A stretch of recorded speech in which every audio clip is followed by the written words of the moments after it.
Hey everybody, welcome to lesson 3, your positions, your values.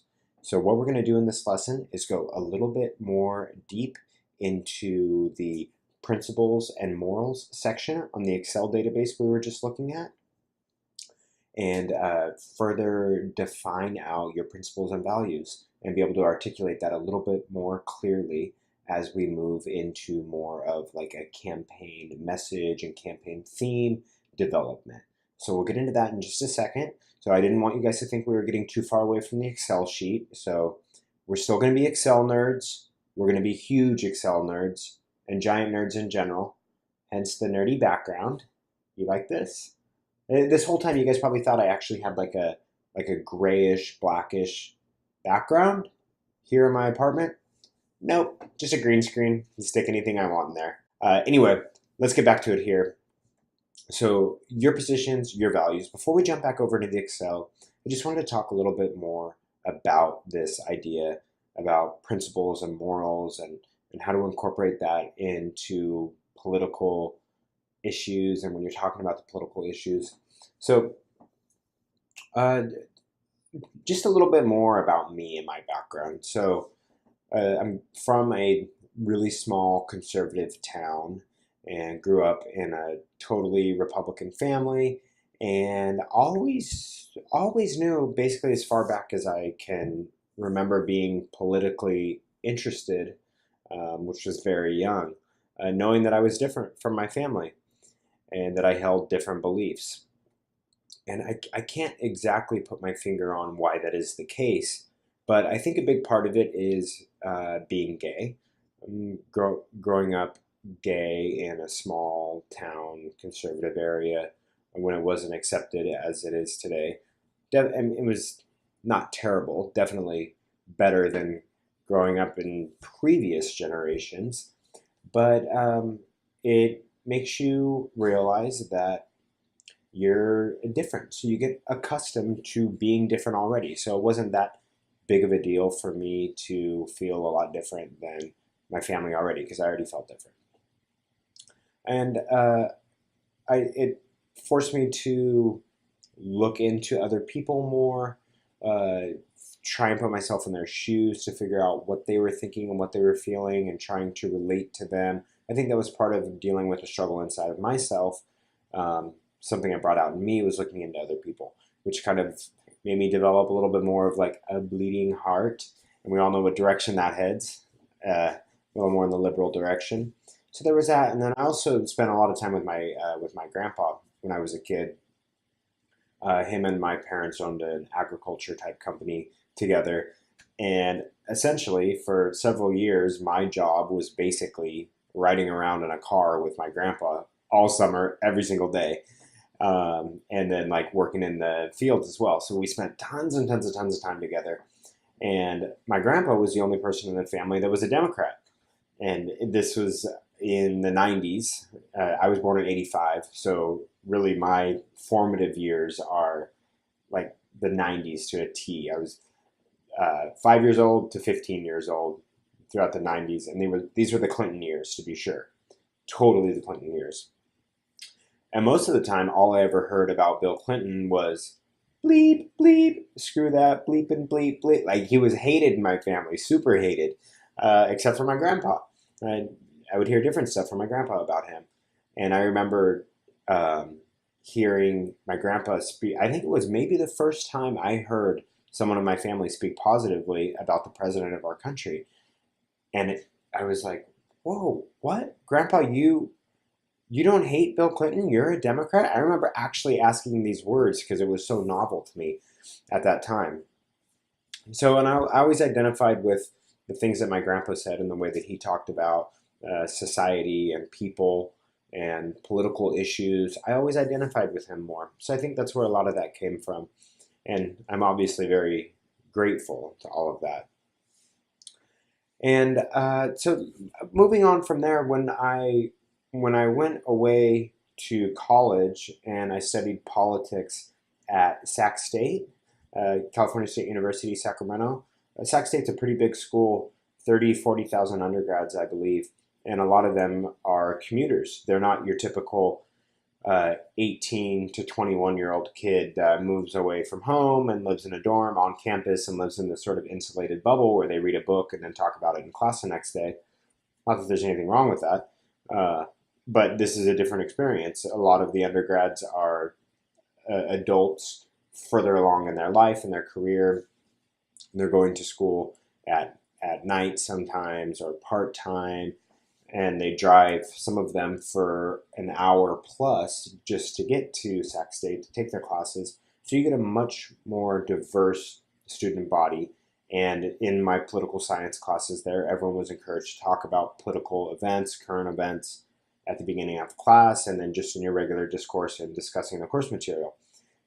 So hearing lots of perspective all the time. After Sac State, I went to go work in politics in Sacramento. So I worked in the California State Legislature. My first job was, or my first kind of real meaty job there was working for the Assembly Budget Committee. And it was right when the financial crisis, 2008, 2009, started to set in. So it was 2000, I think it was January 2008 when I started there. January 2008 when I started in the budget committee, and it was a mess, like definitely a giant mess hit our state and our state budget. And it was very contentious, a very difficult time. And I was the one like answering the phone. So I like to say my claim to fame is that every single resident of the state of California in 2008 called and screamed at me. So I think it was roughly like 33 million people called and screamed at me. So that was fun. Yeah, really enjoyed that. And then at the same time, I was running an LGBT-focused local political organization. I was the president, or at the time I was probably vice president of that, and eventually became president of that. But this was the height of the Proposition 8 gay marriage battle in California. That was also in 2008, and then a huge fallout 2009, 2010 afterward. And then also went on to become the political director in a paid capacity when I left the legislature for Equality California, California's primary gay and lesbian rights organization. All that to say, and there was more too, but all that to say is that I'm very accustomed to arguing about political issues. It's been in my blood. I was basically raised doing this, whether it was like arguing with my parents about political issues from the moment I was even able to understand what politics is, all the way through my career. And so it's something that I enjoy, something I really love.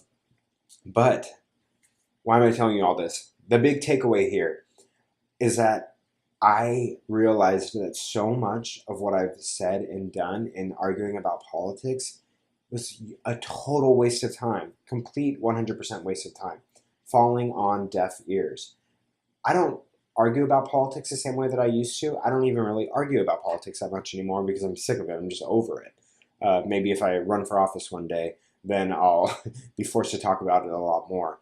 But I realized that so much of it fell on deaf ears because I hadn't risen above the fray. I was talking about politics in the way that I'm going to teach you not to. So let's get into that. Let's see what I'm talking about here. So first thing that we're going to do in this lesson is talk about exiting the noise, rising above. So first thing that we're going to do in this lesson is talk about exiting the noise, rising above. So what do I mean by this? Things that you want to avoid. Things said by people. If you find yourself saying, well, so-and-so said this about this thing, and then it was said about that, you're off. You're wrong. You got to take it up a notch. You don't want to be in that place. If you're talking about people's motivations, well, you know that Hillary Clinton only did this because, wrong, you're in the gutter.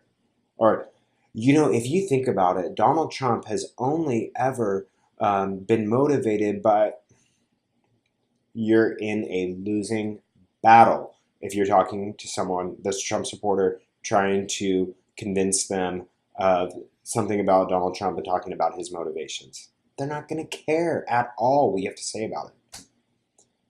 Third here, if you're talking about the content of people's character, when you're arguing about a political issue, it's going to get you nowhere. Once again, that's too gossipy. It's too he said, she said. It's not taking it up to this level where you're talking about like principles, morals, foundations of our country. That it's not going to win anybody over at all. Partisan squabbling. Republicans are doing this, and you know that Democrats have always been no. There's a place for that, and that's when you're sitting around with your friends that think exactly like you, talk exactly like you, and want the world to be exactly like you, and you've had like 3 or 4 glasses of wine.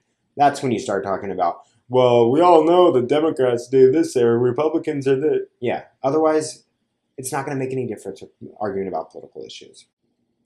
So if you can keep these 4 points in mind, things that are said by people, people's motivations, content of people's character, partisan squabbling, in terms of making headway with people, when you're talking about political issues, all this stuff is bullshit. So don't forget about that. Just expect that if you're talking about a political issue with somebody that is pretty against you, that you're likely not going to make much headway with them. So just accept that for what it is. And if you do want to try and make a little bit of change here, you need to take it up and talk about something higher level and deeper, which is principles, morals, and foundations of our country. So that's what I'm going to help you try and work through the rest of this lesson, and we're going to use our Excel database to do it. So let's jump on over to the Excel. Here we are back in our issue database Excel sheet. So what we're going to do is go down to the principles and morals tabs. And I'm not sure if you can see this on your screen right now because it might cut off the bottom portion of this, but we're here on the principles tab. So what you'll see here is a simple chart that has the issue number, the principles, and keywords columns. So all of this data in the issue number column and the principles column, that feeds through from the main database that we were working on previously, where you put in all the information about each issue, including the principles. So it just pulls that straight from the other page. So don't mess with anything in column A or B. That auto-populates. So as you put more information in issue number 5, issue number 6, issue number 7, etc., the principles portion that you write will automatically fill in here. Okay, you guys get the point. Same thing with the morals tab. Issue number and the morals, this all flows in from the other tab. So just for demonstration purposes and for walking through this lesson, I've go ahead and gone through 4 different issues that I made up. And you can see those here, issue database. So the issues are like, should the county adopt a 1-cent tax on gasoline? Issue number 2, should homeowners be forced to keep front yard fences mostly open air and below 4 feet? Issue number 3, should students be punished for not reciting the Pledge of Allegiance? Issue number 4, should businesses on Main Street be required to be open Monday through Friday, 10 a.m. to 2 p.m.? So, and I went ahead and filled in the principles and morals on each, and those flow through over here. So now the next step for you guys that I've already done in here is to go through and go back and reread the principles portion here, and try not to think about it in the context of what issue it was written from. Just take that out of your mind. That's why I have it here on a separate sheet. So you're just going to be looking at the principles that you've written down.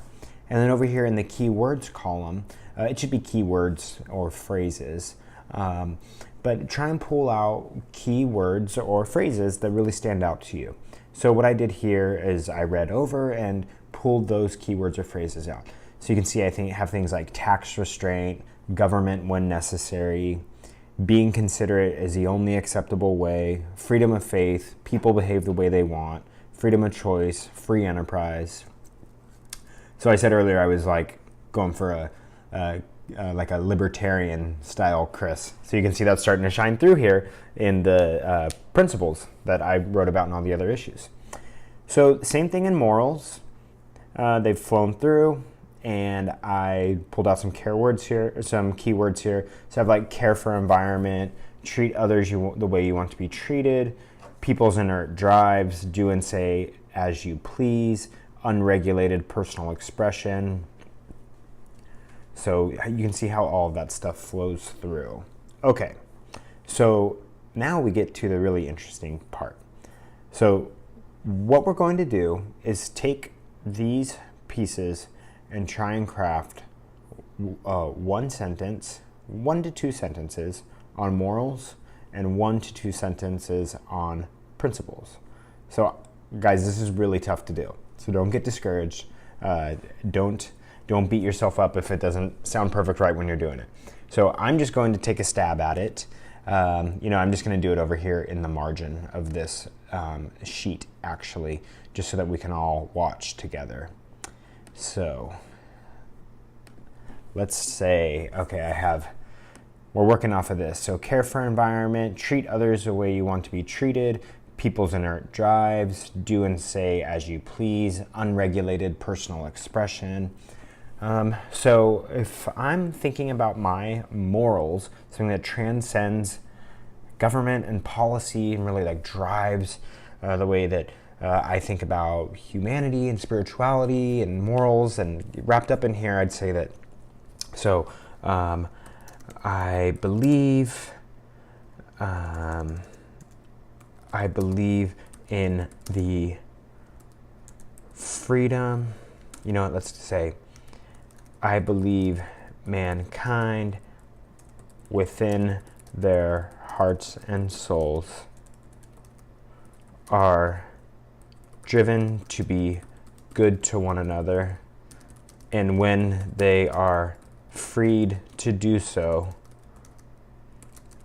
we see mutually beneficial and oftentimes beautiful partnerships and people treating one another the way they should be treated.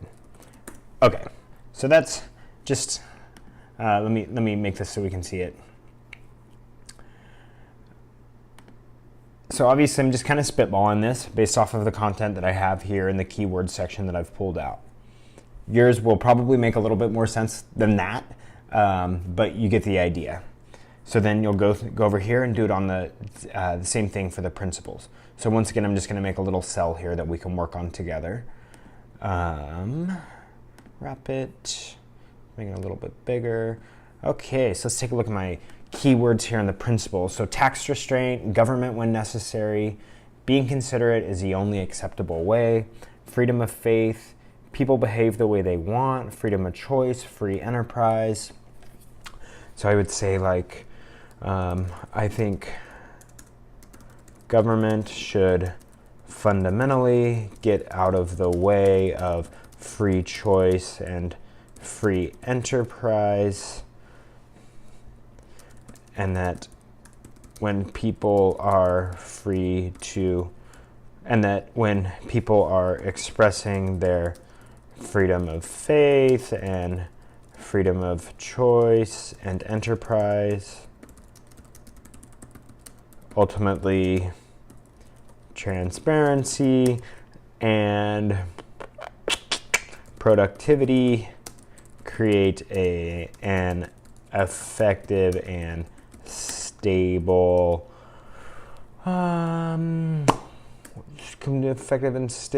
accountable government that operates great where it is needed. Okay, so I did the same thing loosely here. So as you can see, these are pretty chunky little sentences that I wrote out on the morals and principles section. So what we're going to do is take those and cull them down even more, and we'll see how that comes together. Okay, guys, what I have here is I just created a blank Google Doc, which is like Microsoft Word, or a word processor page, and just took the content from the principles and morals section over here and pasted it into a Word doc so you could see it a little bit better. That's the only reason I did, is so you could see it better here on the in the video. So what you're going to be doing here is trying to bring this down into smaller and smaller sentences. So this is a challenge. This is a challenging exercise, guys. I totally get that. It's tough. So I'm gonna give it a shot here. This is kind of junk information. So like junk in, junk out, garbage in, garbage out. I guess that's the saying. So I've been kind of put garbage in here, but just because we're illustrating how this thing works together. So, and I don't want to, another FYI, another reason I did that, guys, is because like I don't want to make this about me. So I don't want you getting really like wed to the ideas that I'm putting in here from my own political stances, because I don't want it to muddy anything. That's kind of why I've just been spitballing stuff in here. So I have this like pretty meaty bit here for principles. I think government should fundamentally get out of the way of free choice and free enterprise, and that when people are expressing their freedom of faith and freedom of choice and enterprise, ultimately transparency and productivity create an environment. Okay, it's a lot. So just gonna take a stab at just bringing it down. So first of all, let's get rid of I think. So let's just have government should fundamentally get out of the way of free choice and free enterprise, and then when people are expressing their freedom of faith and freedom of choice and enterprise, that's all saying the same thing. So government should get out of the way of people's freedom, of people's free choice. And enterprise ultimately, transparency and productivity create an effective and stable, accountable. So let's just link this. It's kind of two big ideas I'm going for here. So let's just kind of bring them one connected to the other one. So let's just put when government gets out of the way of people's free choice, what results is a smaller government that is stable and accountable and operates great where needed. Okay, that's still a little bit junky. Operates great. That's pretty ugly. What results in a smaller government is a smaller, we'll just put accountable over here, more accountable government operating only where needed. Cool. So that's a lot tighter. There we go. That's a lot tighter. Let's do the same thing for the morals here. So let's do a little quicker. I don't want to bore you guys with this. I believe mankind within their hearts and souls are driven to be good to one another, and when they're freed to do so, we see mutually beneficial and oftentimes. So people are inertly good to one another, and often if government gets out of their way, we see beautiful, prosperous partnerships in lives and in business. Let's do that. Okay, so there we go. That's about half the size. This one's about half the size of that one. So I feel proud of myself. All right, so let's just get rid of these old ones. Let's get rid of this one. But I think you guys get my point here, right? That we're taking everything we had and we're just like bringing it down and down and down more and more and more. That's the idea of what we're trying to do here. So this is where I wanted to end lesson number 3 about principles and morals, or your issues or your values, and we'll end it like this. So now that you have your principles and morals all in these tight sentences, so what we're going to do, take your principles and your morals and put it down here. That was the principles chunk. Now I'll take the morals chunk, paste it after that. And then, okay, so you got it. You have your principles sentence and your moral sentence in this new paragraph down here. And then in the front of it, you're going to add this little beautiful piece of language. Hi, my name is Chris Moore, and I am running to be your city council member. And then you're going to read the whole thing all together. Give it a shot. Preferably do this into Snapchat or into your like selfie camera on video so you can watch it again. Don't practice first either. Do it the first time around. Do it cold. Do it cold. Because then you'll be able to like really feel that anxiety of like doing this thing for the first time and saying this into a camera. And it's good to confront that anxiety. Gets the blood going. It makes it more comfortable to confront that anxiety in the future. So here we go. I'm going to read it. Hi, my name is Chris Moore, and I'm running to be your city council member. When government gets out of the way of people's free choice, what results is a smaller, more accountable government operating only where needed. People are inertly good to one another, and often if government gets out of their way, we see beautiful, prosperous partnerships in lives and in business. You see that? Yeah? It sounded kind of legit, right? Even though it's just a bunch of bullshit that I plugged into this to this sheet. But I hope you guys really get the idea of what you need to be doing in this lesson about values and about principles and morals, and how you use the issues of your community, and you put them into the format here, and it's like an iterative process. You talk about the principles, you talk about the morals, you pull it all out of your mind. Lots and lots and lots of words coming out of you. And then you cull it down, and then get it into some sharp, crisp sentences. Then you start practicing it and saying it, and put your name in front of it. Hi, my name's Carol Smith, and I'm running to be your school board member. You know, like put some juju into it and practice it with your principles and your morals. It feels good and gets you in the right kind of mode. So hope this is helpful for you guys. We'll see you in the next lesson where we start to bring this through even more and start developing like the campaign message from all of this. So see you then. Thanks.